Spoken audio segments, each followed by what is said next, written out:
বন্ধুরা, আজকে শুভ দুপুরে রান্নাবান্না নিয়ে চলে এলাম। অনেকদিন পর রান্নাবান্নার ভিডিও করলাম। তো তোমরা কেমন আছো অবশ্যই কমেন্টে জানাবেন বন্ধুরা।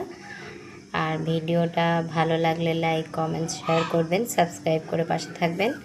সকলকে বলবো অসংখ্য অসংখ্য ধন্যবাদ। যারা স্টার সেন্টার দাদাভাইরা আমার যারা স্টার দিচ্ছেন আমাকে অসংখ্য ধন্যবাদ।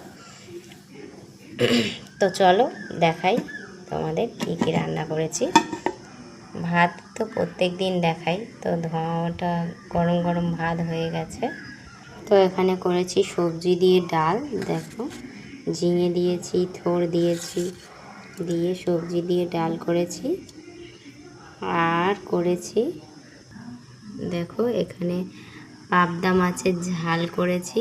আর এখানে চিংড়ি দিয়েছি, কারণ আমার মেয়ে মাছ খেতে চায় না, তাই তোমাদের দেখাই। এই পাবদা মাছের ঝাল করেছি আজকে। তো এই আমার রান্না বান্না, আর তেমন কিছু রান্না করিনি। পাঁপড় ভাজাটা আপাতত আমার এখানে নেই, ড্রামে আছে বলে দেখাতে পারলাম না। তো এই আমি রান্না বান্না করেছি। তো কেমন লাগলো অবশ্যই কমেন্টে জানাবেন বন্ধুরা। ভালো লাগলে লাইক কমেন্ট শেয়ার করবেন, সাবস্ক্রাইব করে পাশে থাকবেন। সকলকে অসংখ্য অসংখ্য ধন্যবাদ। টাটা, সবাই ভালো থাকবেন, সুস্থ থাকবেন। আমার পুরো ভিডিওটা দেখার অনুরোধ রইল। ফেসবুক থেকে যদি দেখেন তো ফেসবুক থেকে, ইউটিউব থেকে যদি দেখেন তো ইউটিউব থেকে। টাটা।